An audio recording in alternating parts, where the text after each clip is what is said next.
तो कहानी की शुरुआत में हमें बताया जाता है कि साल 2093 में अचानक से कई डीमन सामने आए जिन्होंने धरती पर हमला करना शुरू कर दिया। और इंसान उन डीमंस के आगे बहुत ही ज़्यादा कमज़ोर थे,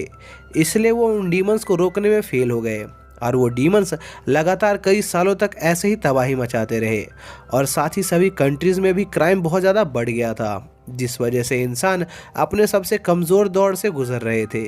लेकिन तभी जीरो नाम का एक हीरो सामने आया जिसने अपनी बेमिसाल ताकत से उन डीमंस का सामना किया और एक एक करके सभी हाई लेवल डीमंस को मारने लगा। और कुछ दिनों की लड़ाई के बाद जीरो उन डीमंस के लीडर को भी मारने में कामयाब हो गया। और जीरो के काम को देखने के बाद इंसानों में से भी कई सारे नए हीरो सामने आए जो दुनिया को बचाना चाहते थे, जिस वजह से बीते कुछ सालों में सभी कंट्रीज में क्राइम रेट भी धीरे धीरे कम हो गया और साथ ही उन डीमंस की संख्या भी बहुत कम हो गई और अब इंसान धीरे धीरे ऊपर उठ रहे थे। लेकिन एक दिन वो जीरो नाम का लेजेंडरी हीरो अचानक से कहीं गायब हो गया, जिसके 5 साल बाद हम देखते हैं कि कुछ लोग एक मूवी देख रहे होते हैं जो कि पहले सुपर हीरो जीरो के बारे में थी, और दूसरी तरफ हमारी इस सीरीज़ का मेन प्रोटैगनिस्ट लिन सोच रहा होता है कि आखिर ये लोग कैसे एक ही सुपर हीरो के बारे में 5 मूवीज़ बना सकते हैं। तभी लिन डिस्टर्ब हो जाता है क्योंकि उसके पास हो रहे कॉन्सर्ट में बहुत से फैंस अपने सुपर हीरो लिंग सैन को चीयर कर रहे थे।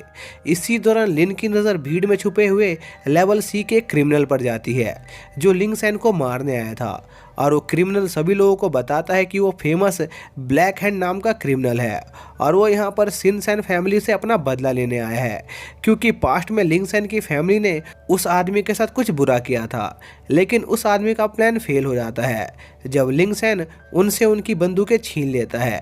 जिसके बावजूद भी वो लोग उस पर हमला करने की कोशिश करते हैं, पर लिंग सैन और उसके बैंड के साथी बड़ी आसानी से उन आदमियों को संभाल लेते हैं। तभी लिंग सैन उस आदमी को उकसाता है जिस पर उस आदमी को गुस्सा आ जाता है और वो लिंग पर हमला करने लग जाता है, पर लिंग सैन बड़ी तेजी से उस आदमी को घूंसा मार देता है जिससे उस आदमी की हालत थोड़ी खराब हो जाती है। पर ब्लैक हैंड तभी हार मानने को तैयार नहीं होता, लेकिन तभी वहाँ पर लिन आ जाता है जो ब्लैक हैंड को हथकड़ियाँ पहना देता है जो कि सिर्फ सीनियर पुलिस वालों के पास होती हैं। तभी हमें पता चलता है कि ब्लैक हैंड को लिंग सैन ने ही उसके ऊपर हमला करने के लिए पैसे दिए थे क्योंकि लिंग सैन ब्लैक हैंड को सबके सामने हराकर अपनी इज्जत बढ़ाना चाहता था और लिंग सैन ब्लैक हैंड को काम खत्म होने के बाद पैसे देने वाला था। लेकिन अब हालात को बिगड़ते देखकर ब्लैक हैंड को गुस्सा आ जाता है और वो ट्रांसफॉर्म होने लगता है और एक ही गुस्से में लिंग सैन को दूर उड़ा देता है और साथ ही उसके बैंड के लोगों को भी हरा देता है जो उससे बहुत ही ज़्यादा कमज़ोर थे। लेकिन तभी वहाँ पर चैंग नाम का एक लेवल ई का हीरो आ जाता है जो वहाँ पर उसे रोकने आया था और वो ब्लैक हैंड से कहता है कि आज वो उसे बुरी तरह हराएगा जिससे उसकी इज्जत और बढ़ जाएगी, जिस पर ब्लैक हैंड चैंग की इंसल्ट कर देता है क्योंकि चैंग सिर्फ एक लेवल ई का हीरो था, जिस पर चैंग को गुस्सा आ जाता है और वो अपने स्पेशल ग्लव्स यूज़ करने लग जाता है जिसमें एक हाथी तक को हराने की पावर थी। लेकिन उनका कोई फ़ायदा नहीं होता क्योंकि ब्लैक हैंड चैंग को बुरी तरह पीट रहा था, जिस पर लिन को चैंग की चिंता होने लगती है। लेकिन चैंग लिन से कहता है कि वो ब्लैक हैंड को ज़रूर हरा देगा और ब्लैक हैंड पर अपने कई सारे गैजेट से अटैक करने लग जाता है, पर उसका भी कोई फ़ायदा नहीं होता और वो ब्लैक हैंड से बुरी तरह पीट रहा होता है। और इतनी देर लड़ाई करने के बाद ब्लैक हैंड बहुत बोर हो गया था और चैंग को मारने का फैसला करता है, जो देखकर लिन को चैंग की फिक्र होने लगती है, जिस पर चैंग लिन से कहता है कि ये लड़ाई उसके और ब्लैक हैंड के बीच है, इसलिए वो वहाँ से चला जाए। जिस पर लिन चैंग से कहता है कि अगर वो ऐसे ही लड़ता रहा तो पक्का मारा जाएगा, जिस पर चैंग लिन से कहता है कि उसे इस चीज़ की कोई परवाह नहीं है क्योंकि वो बस लोगों की जान बचाना चाहता है। यह सुनकर लिन भी मैदान में कूद पड़ता है और चैंग को चौंका देता है और अपने एक ही अटैक से ब्लैक हैंड को हरा देता है। और लिन की पावर को देखकर चैंग लिन से उसकी टीम ज्वाइन करने का ऑफर देता है और उससे कहता है कि अगर तुम्हारी एबिलिटीज़ मेरे गैजेट के साथ मिल गई तो तुम और भी ज़्यादा पावरफुल हो जाओगे। लेकिन तभी उनकी बातचीत डिस्टर्ब हो जाती है क्योंकि वहाँ पर एक औरत आ गई थी जो उस जगह का मुआयना करने आई थी, और उस औरत को देखकर चैंग काफ़ी चौंक जाता है क्योंकि वो पूरी सिटी के 3rd सबसे पावरफुल सुपर हीरो थी और उसका नाम मानू था। और चैंग मानू को इस जगह पर हुई सारी बातें बताता है कि ब्लैक हैंड ने सिन चैन फैमिली पर अटैक किया था और उसने और उसके साथी लिन ने उसे रोकने में मदद करी। लेकिन तभी चैंग गौर करता है कि लिन वहां से जा चुका है। जिसके बाद हम लिन का सीन देखते हैं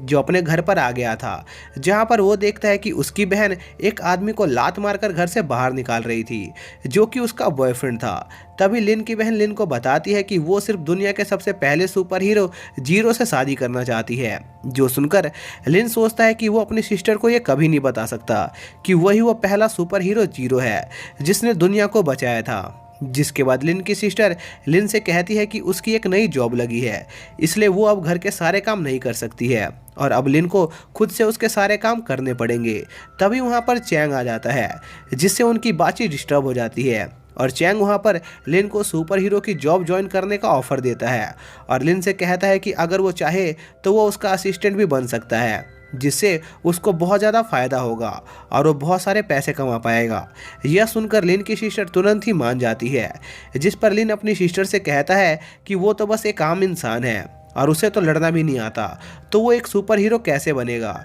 लेकिन उसकी बहन उसकी कोई बात नहीं सुनती है और अगले दिन वो सभी लोग लिन का रजिस्ट्रेशन करवाने चले जाते हैं, जहाँ पर लिन और उसकी सिस्टर को एक स्टैचू दिखता है, जिस पर चैंग उन्हें बताता है कि जीरो के साइड में जो सुपर हीरो हैं वो एक डबल एस रैंक के सुपर हीरो हैं जिन्होंने जीरो की उन मॉन्स्टर्स के खिलाफ जंग जीतने में मदद की थी।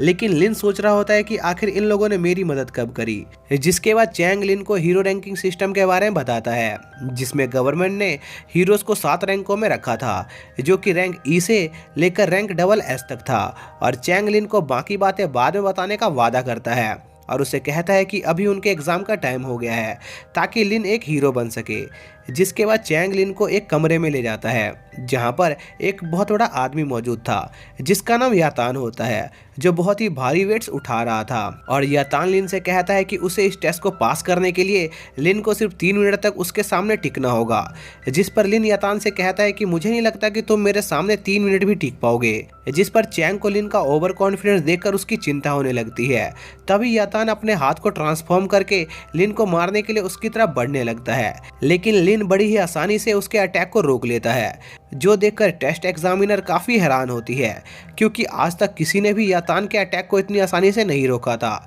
इसके बाद हम देखते हैं कि यातान लिन के स्ट्रेंथ की काफी तारीफ कर रहा होता है और उससे कहता है कि आज तक वो जितने लोगों से भी लड़ा है लिन उन सभी में से सबसे ज़्यादा ताकतवर है। और वो साथ ही लिन को बताता है कि ज़्यादातर लोग यहाँ पर बस हीरो बनकर पैसा कमाने आते हैं, इसलिए अभी भी लिन को अपने आप को प्रूव करना होगा। जिसके बाद यातान लिन पर लगातार अटैक करने लगता है, लेकिन लिन एक एक करके उसके सारे अटैकों को बेअसर कर देता है और यातान को बराबरी की टक्कर दे रहा होता है। जिस पर यातान को और गुस्सा आने लगता है और वो लिन पर और भी पावर से अटैक करने लगता है, लेकिन तभी लिन उसकी मूवमेंट को रोक देता है और उसे एक जोरदार किक मारने में कामयाब हो जाता है, जिससे यातान हार जाता है। और लिन अपने एग्जामिनर से पूछता है कि आखिर उसका स्कोर क्या हुआ है, जिस पर वो एग्जामिनर बहुत हैरान होते हुए लिन को बताती है कि उसे फिजिकल में फुल पॉइंट्स मिले हैं। जिसके बाद वो एग्जामिनर लिन को एक कमरे की तरफ इशारा करती है जहां पर लिन का रिटर्न एग्जाम होने वाला था। और दूसरी तरफ चैंग यह देखकर बहुत ज़्यादा इंप्रेस होता है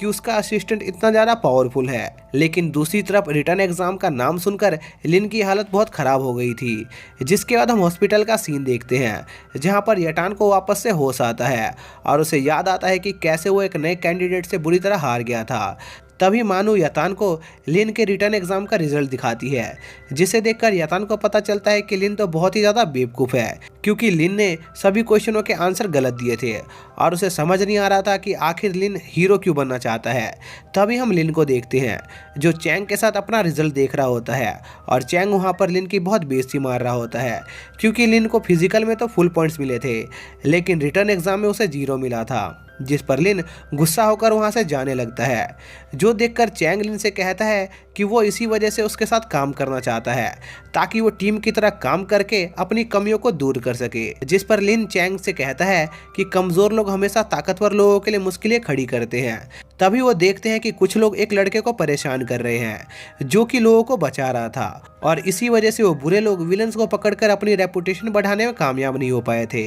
यह देखकर लिन को काफ़ी गुस्सा आता है क्योंकि कोई भी उस लड़के की मदद नहीं कर रहा था। तभी वो लड़का जोर से चिल्लाकर सभी लोगों से कहने लग जाता बताता है कि जो लोग गुंडागर्दी करते हैं वो कभी हीरो नहीं बन सकते, जिस पर वो बुरे लोग उस लड़के को उठाकर साइड में फेंक देते हैं। तभी लिन उसे पकड़ लेता है और चैंग उन लोगों पर हमला करता है क्योंकि वो लोग जीरो का भी मजाक उड़ा रहे थे जो चैंग का आइडियल था। तभी लिन उनकी लड़ाई रुकवा देता है और उनका ध्यान अपनी तरफ खींच लेता है। लेकिन तभी वहां पर सी सैन नाम का एक जाना माना हीरो आ जाता है, जिसे देखकर वो बुरे लोग डर जाते हैं और वहां से भाग जाते हैं। जिसके बाद वो लड़का सी सैन को बताता है कि उसका नाम जियान किंग है, जिस पर सी सैन उन लोगों को बताता है कि वो एक ई रैंक का हीरो है। लेकिन तभी सभी लोग उससे बहुत ज़्यादा डरते हैं, जिस कारण से उसका कोई भी दोस्त नहीं है और उसे ये देखकर खुशी हुई कि वो लोग उससे बिना डरे बात कर रहे हैं। और वो उन सभी को अपना फेवरेट कार्टून कैरेक्टर दिखाता है, जिसे देखकर लिन काफ़ी ज़्यादा एक्साइटेड हो जाता है क्योंकि वो भी उस कार्टून कैरेक्टर का बहुत बड़ा फैन था। और लिन सी सान को उनकी टीम ज्वाइन करने को कहता है,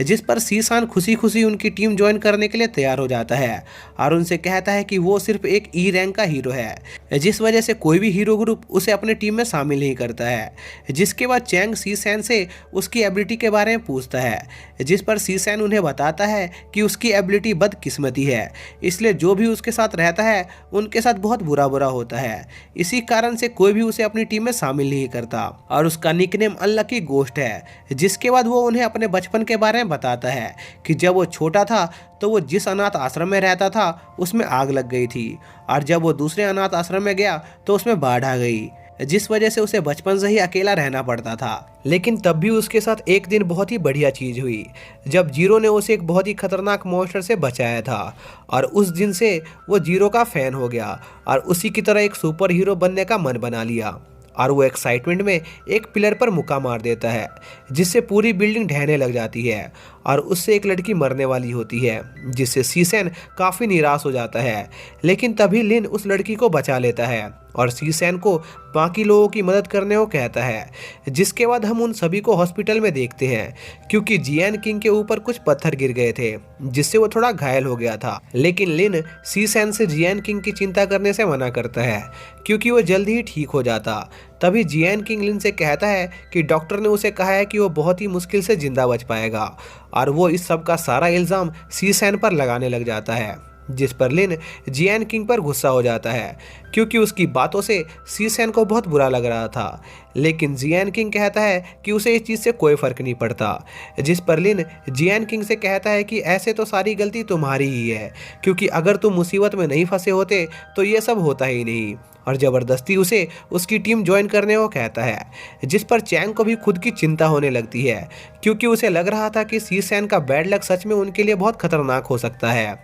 जिस पर सी सैन उनसे कहता है कि उन्हें इस चीज़ की चिंता करने की कोई ज़रूरत नहीं है क्योंकि वो उनसे थोड़ी दूरी बनाकर रखेगा, जिससे उसका बैड लक उन पर असर नहीं करे। और यह बात सुनकर वो सभी एक टीम बना लेते हैं। इसके बाद हम देखते हैं कि लिन और उसके साथी एक जगह पर मौज मस्ती कर रहे होते हैं क्योंकि उन्हें खबर मिली थी कि कुछ क्रिमिनल्स यहाँ पर कोई डील करने वाले हैं और वो लोग वहाँ पर उस ऑर्गेनाइजेशन को रोकने आए थे, जिसमें बहुत सारे सी लेवल के खतरनाक विलन्स थे और उनको इंतजार करते हुए काफ़ी देर हो जाती है। जिस पर चैंग जियान किंग को उसके लिए कुछ खाने पीने का इंतजाम करने को कहता है, जो कि उनका सामान पैक कर रहा था। तभी वहाँ पर वो क्रिमिनल्स आ जाते हैं जिनका वो लोग इंतज़ार कर रहे थे, जिस पर वो सभी काफ़ी एक्साइटेड हो जाते हैं और चैंग एक ईविल स्माइल के साथ आसमान में उड़ जाता है। जिसके बाद हम उन दोनों क्रिमिनल ऑर्गेनाइजेशन को देखते हैं जो आपस में एक दूसरे के साथ कुछ सामान एक्सचेंज कर रहे थे और एक क्रिमिनल ग्रुप का लीडर यह देखकर काफ़ी खुश होता है कि उसने जो मटेरियल मंगाया था वो काफ़ी हाई क्वालिटी का था। तभी लिन का ग्रुप उन लोगों को डिस्टर्ब कर देता है और वो एक एक करके अपना इंट्रोडक्शन देते हैं। तभी चैंग आसमान से वहां पर गिरता है, जिस पर वो लोग चैंग को उनके ग्रुप के सबसे स्ट्रॉन्ग फाइटर के रूप में इंट्रोड्यूस कराते हैं। लेकिन उन लोगों का उन क्रिमिनल को पकड़ने का प्लान फेल हो जाता है और उनके ग्रुप के बीच फाइट होने लगती है, जहां पर हम जियान किंग के शानदार टेलीपोर्टेशन की एबिलिटी को देखते हैं जो उन सभी क्रिमिनल्स के हथियार छीन लेता है। जिस पर वो क्रिमिनल्स अपने मॉन्स्टर का इस्तेमाल करके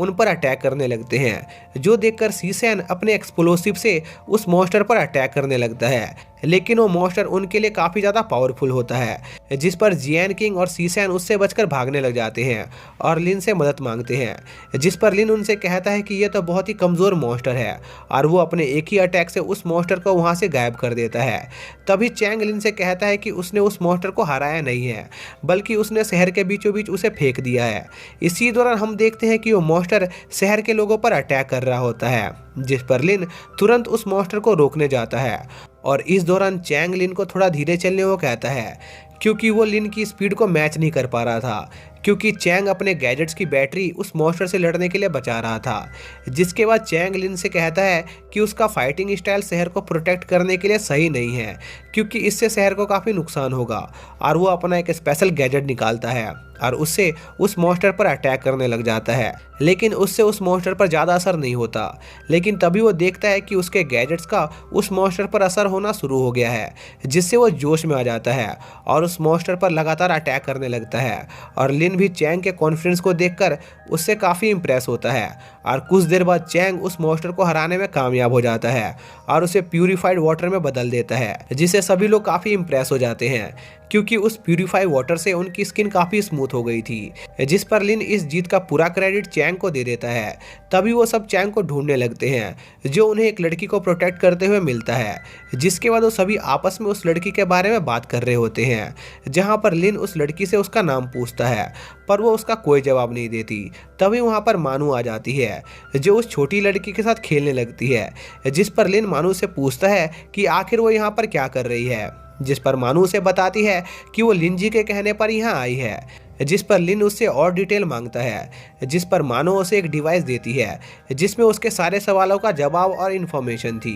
फिर मानू लिन को बताती है कि ऐसे बच्चे जिन्हें छोड़ दिया गया होता है या उनके पेरेंट्स मर गए होते हैं, गवर्नमेंट ने उनके लिए बहुत सारे एनजीओ खोल रखे होते हैं जहाँ पर उनका पालन पोषण होता है। जिस पर लिन मानू से कहता है कि यह सब बस दिखावा है और असलियत में वो लोग इन छोटे बच्चों पर एक्सपेरिमेंट करते हैं। जिस पर मानू उससे कहती है कि वो सही कह रहा है और जिस बच्ची को उसने बचाया है वो भी उसी एक्सपेरिमेंट का हिस्सा है। और ऐसे बच्चे जो फील्ड एक्सपेरिमेंट होते हैं उनका भविष्य पहले से ही निश्चित होता है। तभी सभी लोग घबरा जाते हैं, क्योंकि वो कमरा अचानक से हिलने लग गया था और मानू गौर करती है कि लिन को इस बात से बहुत गुस्सा आ रहा था। जिस पर लिन मानू से कहता है कि आखिर सुपर हीरो होने के बावजूद भी वो ऐसे छोटे मासूम बच्चों पर कैसे एक्सपेरिमेंट होने दे सकती है और उन्हें कैसे मरने दे सकती है। और लिन का गुस्सा उस कमरे में मौजूद सभी लोगों को लगभग मार ही चुका होता है। लेकिन तभी लिन शांत हो जाता है और उन सभी से माफ़ी मांगता है कि वो अपने गुस्से पर कंट्रोल नहीं कर पाया। जिस पर चैंग लिन से कहता है कि मानू इस सिटी की थर्ड सबसे पावरफुल सुपर हीरो है और जरूर इसके पीछे कोई रीजन होगा जिस वजह से मानू ने अभी तक कुछ नहीं किया। जो सुनकर मानू सभी से कहती है कि चैंग बिल्कुल सही कह रहा है, क्योंकि मानू ने जब इस चीज की इन्वेस्टिगेशन की थी तब उसे पता चला था कि हीरो एसोसिएशन के कुछ बड़े लीडर इस चीज में शामिल हैं और उन सब में सबसे पावरफुल आदमी का नाम यांग रुई है, जो कि हीरो एसोसिएशन का प्रेसिडेंट था। और इसी के साथ ये पार्ट यहीं पर खत्म हो जाता है। तो दोस्तों, अगर आप लोगों को इस सीरीज़ का सेकंड पार्ट देखना है तो उसका लिंक आप लोगों को डिस्क्रिप्शन में मिल जाएगा, आप वहां से देख सकते हैं। तो मिलते हैं नेक्स्ट वीडियो में, तब तक के लिए बाय।